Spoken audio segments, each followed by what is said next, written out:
Hello again! Welcome back to this video. And now, we're ready to kick things off with Season 3, the first season produced by Brett Allcroft, and also the first season narrated by Michael Angelis for the UK.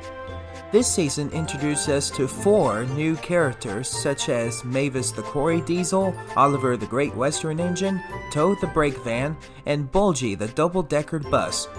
I absolutely love the lighting in Season 3, which Seasons 3 through 4 are my favorite seasons that are narrated by George Carlin because of the amazing lighting in those 2 seasons.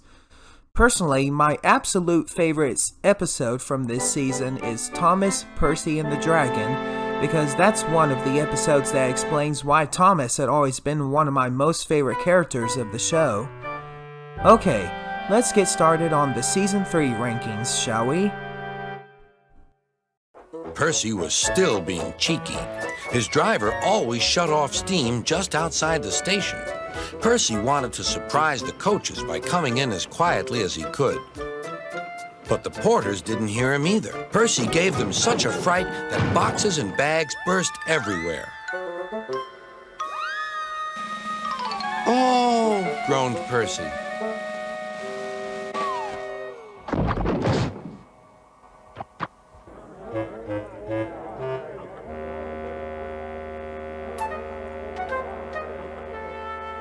Sticky streams of jam trickled down Percy's face. A top hat hung on his lamp iron. Worst of all, a pair of trousers coiled lovingly around his funnel. The water lapped Percy's wheels. Percy was losing steam again, but he plunged bravely on. "I promised," he panted. "I promised." He made one more big effort, and at last, exhausted but triumphant, he brought the train home. "Well done, Percy," cheered Thomas. "You kept your promise, despite everything." Grumbling dreadfully, James set off to find Toby.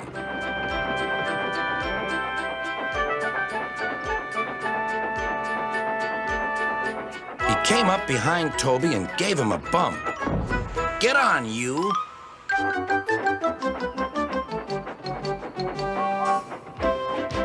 James had to work very hard.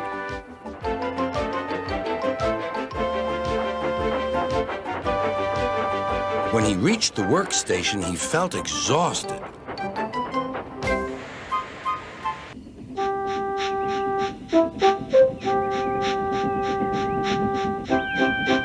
"I hope the shed is empty tonight," he huffed to himself.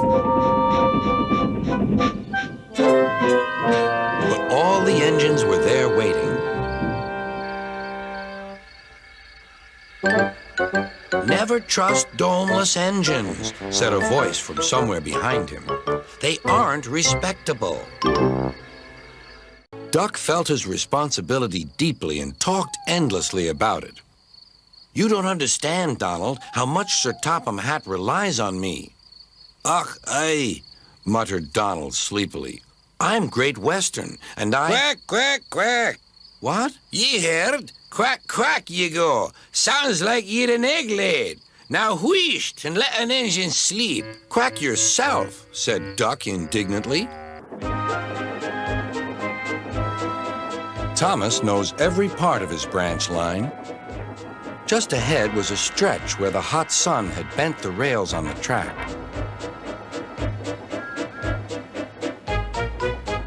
"Careful, Thomas," called his driver, but it was too late.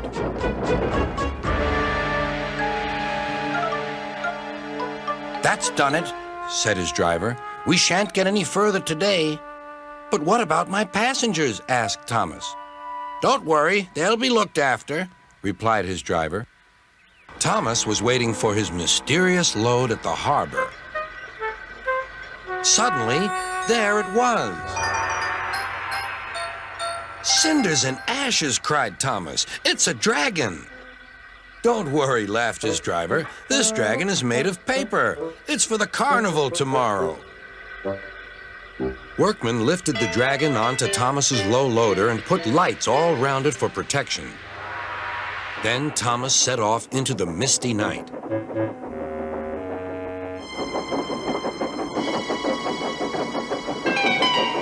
Diesel, thinking he could get away with his bad behavior, was ruder than ever. Next day, he was shunting freight cars full of china clay. He banged the cars hard into the buffers, but the buffers weren't secure. The silly cars were sunk. Sir Topham Hatt heard the news. The cars were hoisted safely from the sea, but the clay was lost. Sir Topham Hatt spoke severely to Diesel. "The harbor master has told me everything. Things worked much better here before you arrived. I shall not be inviting you back." When Henry returned, he was most surprised. There were Terence and Trevor busily helping the workmen clear the torn stumps and branches. "Look, Henry," called Terence, "we're beginning again. The hillside will look better than ever before. You'll see." Now, whenever Henry stops by the forest, he can see the new trees growing strong and tall. Sometimes everywhere is very quiet, and at other times Henry can hear leaves rustling or a bird's wing brushing the air. Often he can hear the distant sound of children laughing, and always he is happy here. The wind blew stronger. "Gordon, slow down," called his driver. This made Gordon crosser still. "Now I'll be dirty and late, he hissed. At the next station was a sign: all trains must wash down daily. James had just finished being cleaned. "Come on, Gordon," said his driver. "You'll feel better too after a good hose down." "Bah," said Gordon, and angrily let off steam. "You're a very naughty engine," said Gordon's driver. "Now James will need another shower. You'll have to wait your turn till later." "Good riddance," huffed Gordon. "I'm far too busy to waste time with water." Thomas returned with the freight cars, and a few minutes later, Gordon arrived. "Where's the express?" Thomas told him about James. "And so here are your cars." Gordon was very cross, and so was his driver. Wait till Sir Topham Hatt hears about this. Meanwhile, James was enjoying himself enormously. "What a clever plan! What a clever plan!" he chuffed. Then he saw Sir Topham Hatt. "Some jokes are funny, but not this one, James. You have caused confusion." "Yes, sir," said James.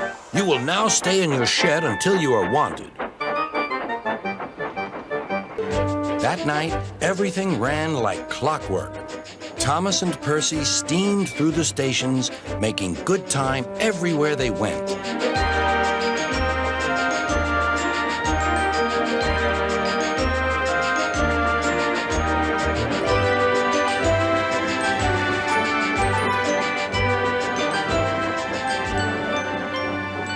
At a station, Thomas noticed a man looking cold and worried. He had missed his train home.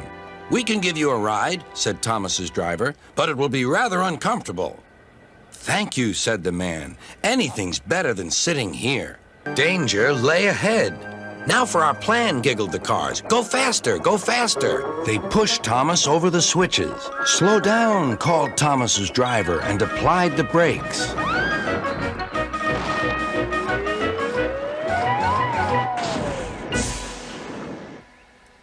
Poor Thomas stood dazed and surprised in a muddy pond as a toad eyed him suspiciously. "Bust my buffers," muttered Thomas. "The day started so well, too." "Having trouble, Mavis?" chortled Toby. "I am surprised." "Grush," said Mavis.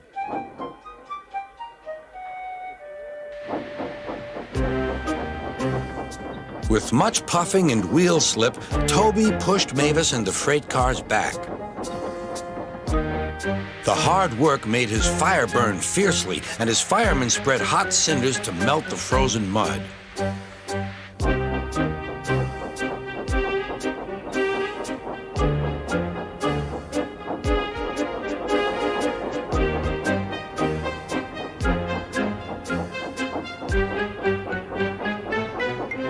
last, they finished. "Goodbye," called Toby. "You'll manage now, I expect." Mavis didn't answer. No one realized that melted snow had turned a stream ahead into a torrent, and the bridge above it was about to collapse.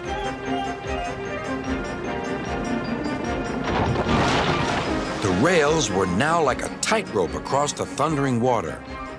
"Stop! Stop!" cried Toby. His driver fought for control. They came nearer and nearer to the bridge. It was all or nothing now. The driver braked hard.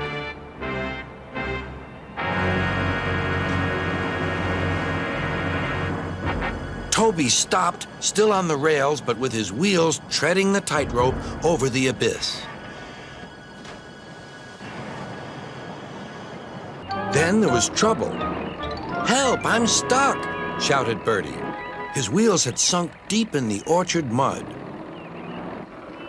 Terence the tractor arrived just in time. "I'm the one who has to plow fields," laughed Terence. "We'd better get you out of here."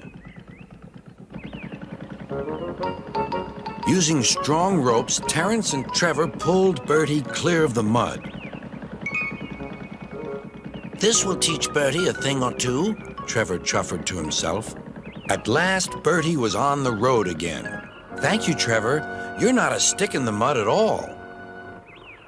"No," smiled Trevor, "but you were, just for a little while." The bees were too cold to be cross, so they buzzed around the fireman, hoping he'd mend their hive. But he didn't understand, nor did his driver, so the bees turned to James.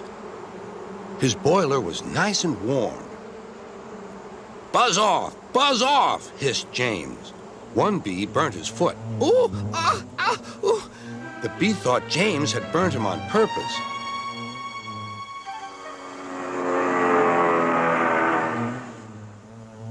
So it stung James right back on the nose. "Eee!" whistled James. He had had enough. So had his fireman and driver. They didn't notice till too late that they had left all their coaches behind. Something fluttered down towards Duck. His driver caught it. "It's a flag from the regatta. Harold's giving it to you as a present, Duck." "That was kind of Harold," whispered Duck. "He may have whirly arms instead of wheels, but he seems to understand just what an engine needs." Duck still wonders about the lands beyond the horizon, but I think he knows that sometimes the best travels are those we can only dream about. Don't you?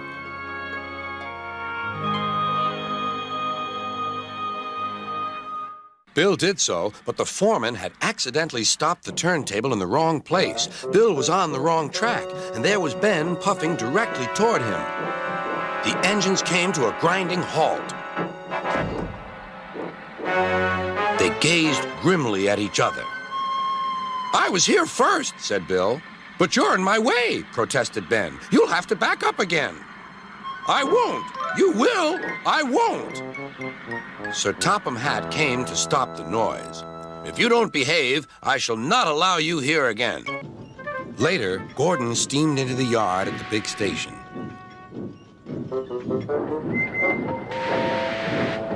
"That's what I need," exclaimed Gordon. There, emerging out of the sheds, were two shiny tenders. "Now, if I had two tenders," said Gordon, "I wouldn't need to stop so often, and I wouldn't have to listen to silly little engines." "Those tenders belong to a visitor," replied his driver. The foreman looked all over Oliver. "Seems in order. Right away, guard."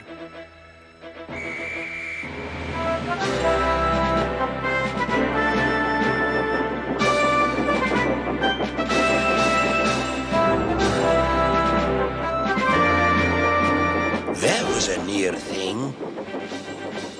"We've had worse," replied Oliver, and they forged ahead.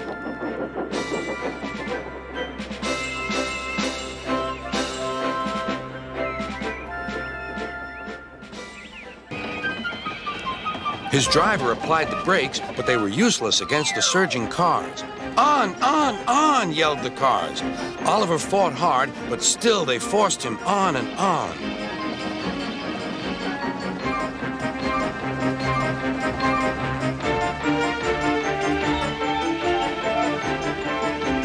At last, the cars grew tired. I'm winning, gasped Oliver. But it was too late.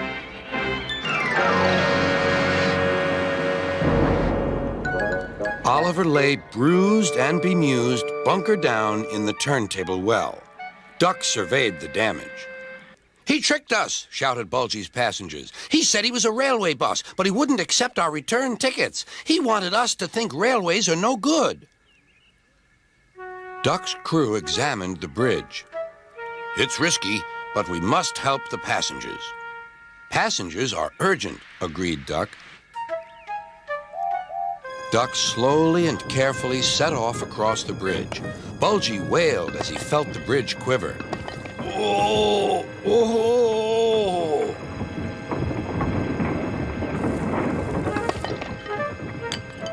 Stop! He shouted. It might fall on me. That would serve you right for telling lies, said Duck. But the bridge didn't collapse. They were just puffing out of the quarry when, help! Wait for me! A workman had been left behind. Ben waited as the man climbed quickly aboard. The twins left the quarry just in time.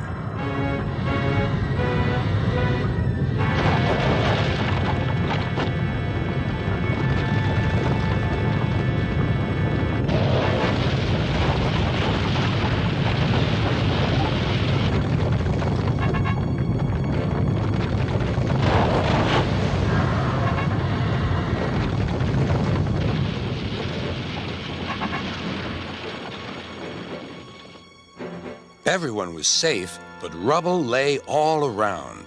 Be careful, Percy, called his driver, but Percy was in a hurry.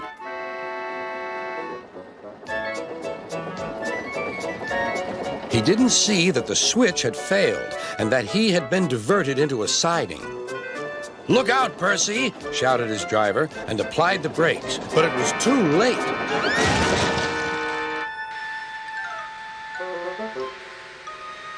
The driver and fireman had jumped clear, but squashed fruit squirted all over Percy.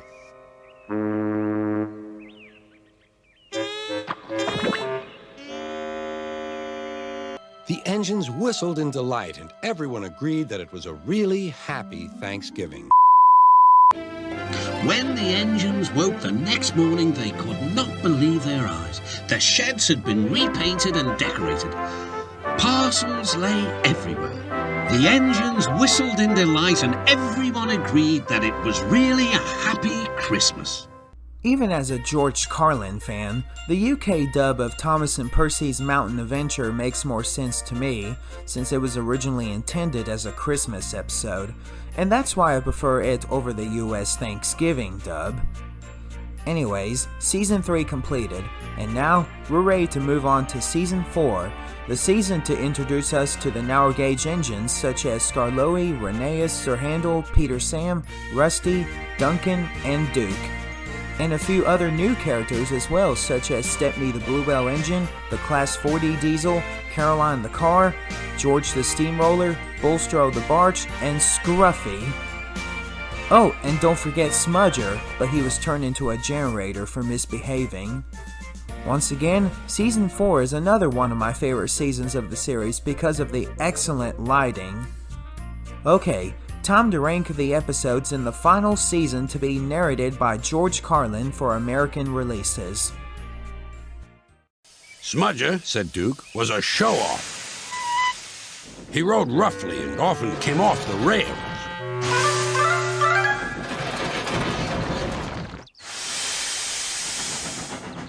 I warned him to be careful, but he took no notice. Listen, Dookie, He snarled. who worries about a few spills? We do here, I said, but Smudger just laughed. Until one day, manager said he was going to make him useful at last. Smudger stopped laughing then. Well, why? What did he do? He turned him into a generator. He's still out there behind our shed. He'll never move again. They scrambled over hills, struggled over ditches. At last, their search ended, quite by accident.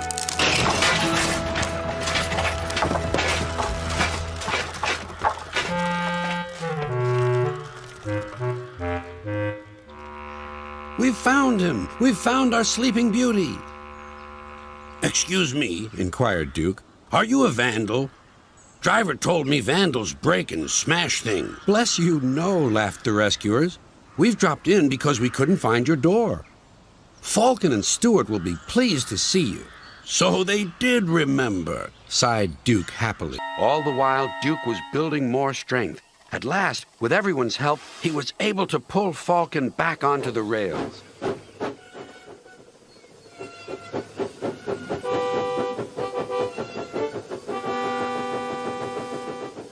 Then they started off once more.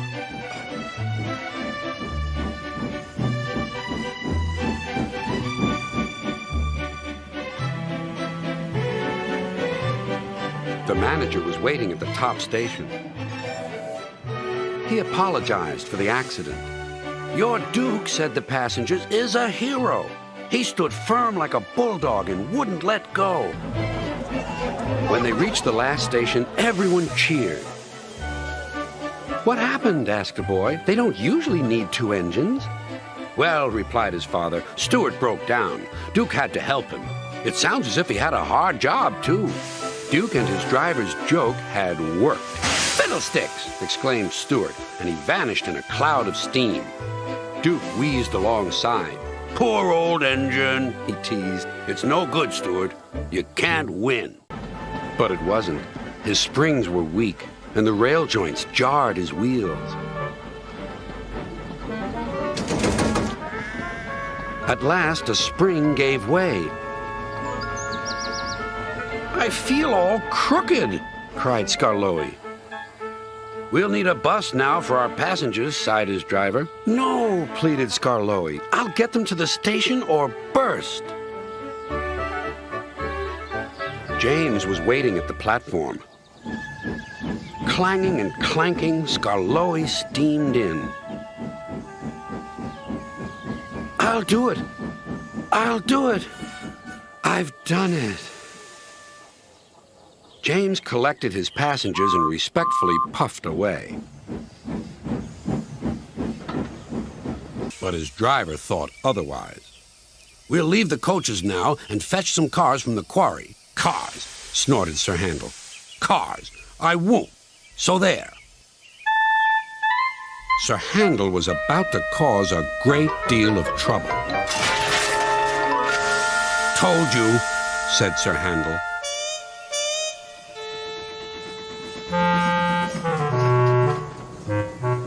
By the time workmen came to rescue him, Sir Handel was feeling rather silly. To make matters worse, there stood Sir Topham Hatt. His message to Sir Handel was brief and blunt. I shall talk to you later. Then he and the fireman left with Peter Sam.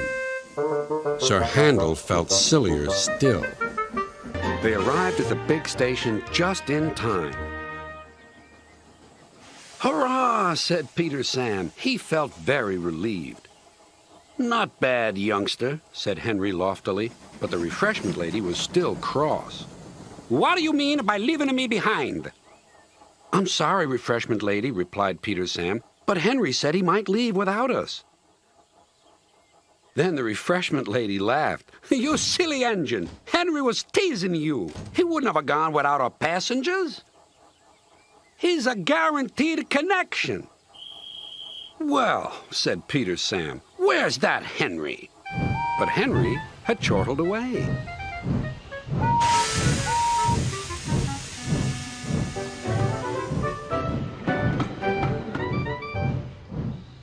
But the loaded cars couldn't see him properly. They thought he was Sir Handel. Their chance for trickery had come. Faster! Faster! They yelled. No, no, wailed the empty cars. It's Peter Sam, but it was no use. Hurrah! Hurrah! Roared the cars. Peter Sam shut his eyes.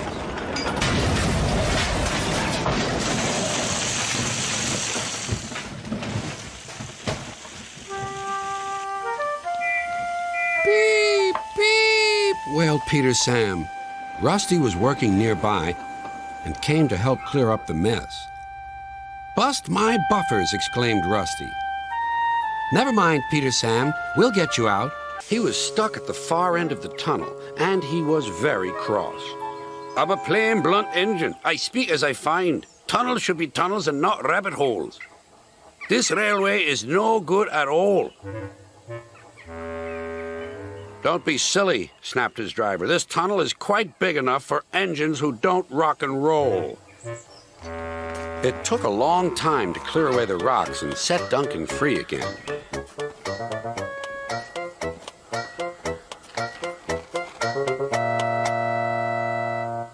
At last, Skarloey was able to push Duncan and his coaches safely through.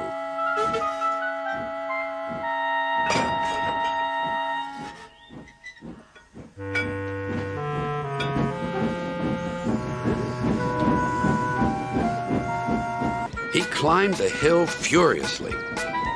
Well done, boy, encouraged his driver. Keep it up. Soon they were near the first station. Duncan was pleased. Nothing's happened, silly old diesel. Clever me. And he rocked and rolled along the line. Steady, boy, checked his driver. But it was too late. Sleepers and ballast, I'm off. And he was.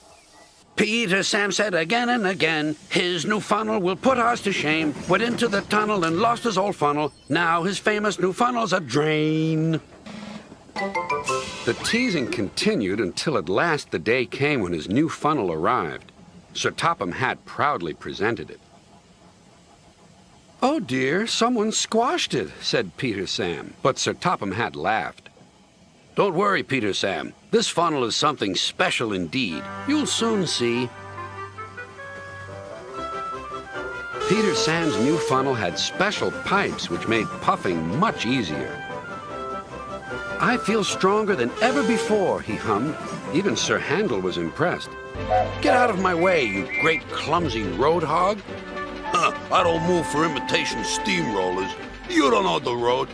Get out of my way. Then there was trouble.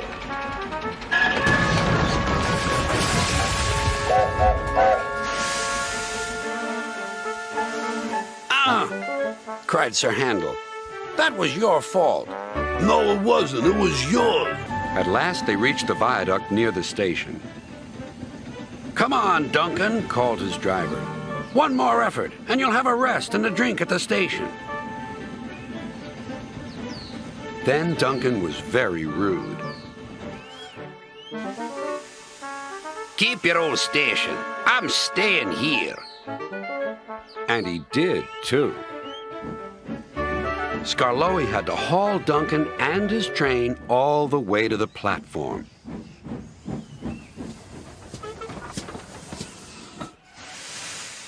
The passengers were furious. They told everyone what a bad railway it was.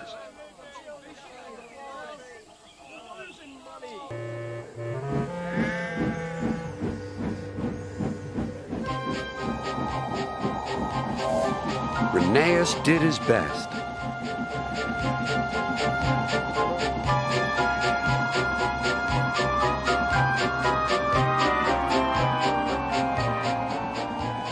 If I fail, he thought to himself, the passengers will be cross and the railway will close. Everything blurred. He was really too tired to make another turn of his wheels, but he did. And another. And another, and another.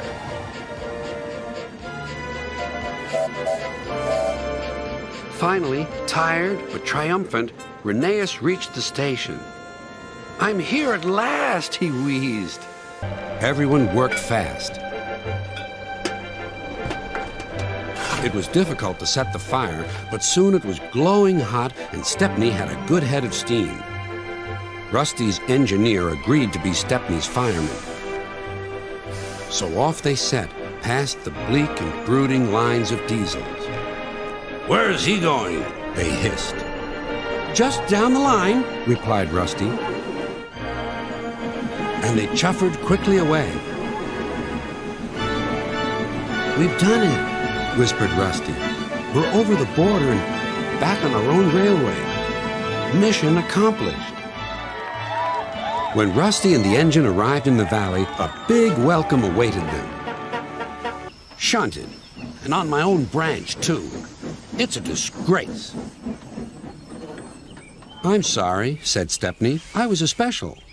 Why? An important passenger arrived just as you left. He ordered a special train, and Duck let me take it. We had a splendid run, but, finished Thomas, it can make an engine nervous not to know the line. Exactly, said Stepney. You're such an expert. Thomas felt much better. He couldn't be cross anymore and began telling Stepney all about his branch line. I shouldn't be treated like this, she grumbled. This pace is too hot for my system. It'll fuse all my circuits. Suddenly, Stepney was nowhere to be seen. Yahoo! That silly train has run into a hole, so we can't catch it. I can go home now. But she couldn't. Her driver pounded Caroline on up the steep hill and then down the other side toward the station. Stepney was already there when Caroline cluttered in. We need our ball back, cried the players, and explained everything. The ball was nestled under some straw in the third car from the van. We've found it, cried a player. We're sorry, sighed the driver. Oh, you couldn't help it, replied the player. Their chance came sooner than expected. The diesel was purring comfortably. An inspector watched a fitter making final adjustments. The wind tugged at the inspector's hat. The diesel was ready. Look at me, Duck and Stepney. Now I'll show you something. He rolled proudly toward his coaches. Then it happened.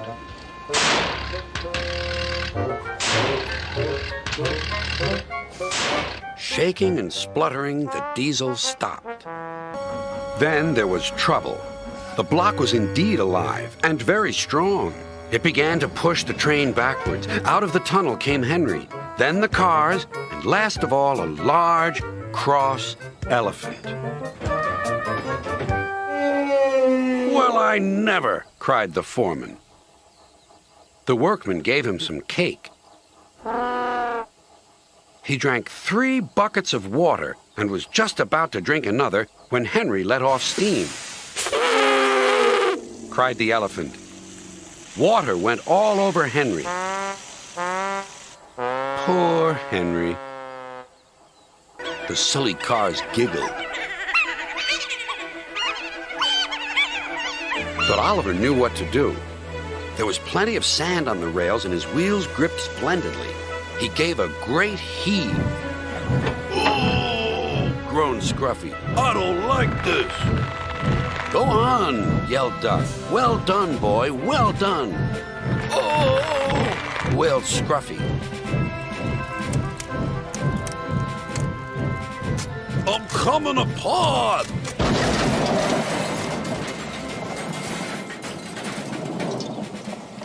And he did. Said Champion. Oh, murmured Daisy. Why doesn't he run away? Go on, Daisy, said her driver. He's harmless. Yes, said Daisy unhappily. You know he's harmless, and I know he's harmless. But does he know? Look at his horns. If I bumped into him, he might hurt them. The farmer wouldn't like that. Champion sniffed at Daisy. Ugh, said Daisy, and that was that. Daisy did no more.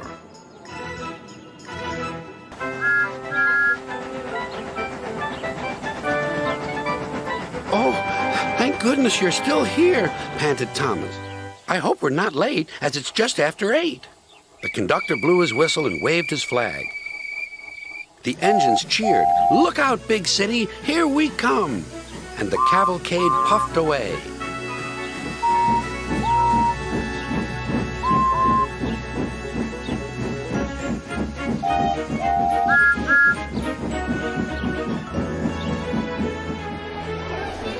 Later in the big city, all the engines were lined up in a splendid shed. The children were delighted to meet their friends.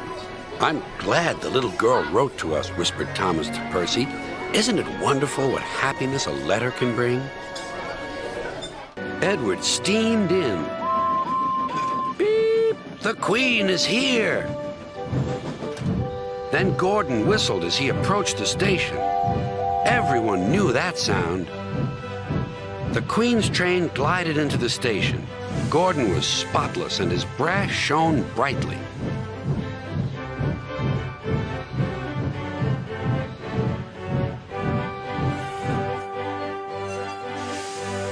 Sir Topham Hatt stood to attention. Welcome, ma'am. The Queen thanked him for a splendid run and asked to see all the engines. Beep, beep, whistled Toby and Percy. Shh, hissed Henry and James. But Toby and Percy didn't care. 3 cheers for the Queen! Beep, beep, whistled the engines. Duck felt the weight on his buffers slacken.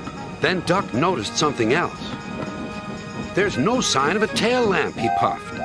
He whistled, but there was no reply. Meanwhile, Henry had noticed something too. My train's getting heavier, he thought to himself. I'm slowing down. Then there was trouble.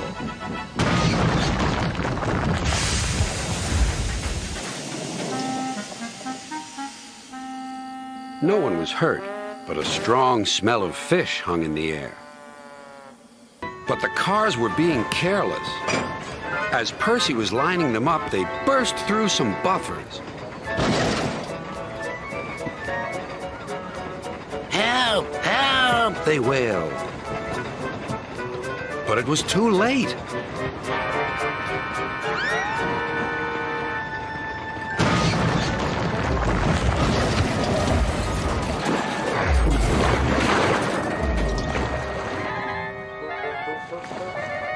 Oh, cried Bulstrode. I'm sinking.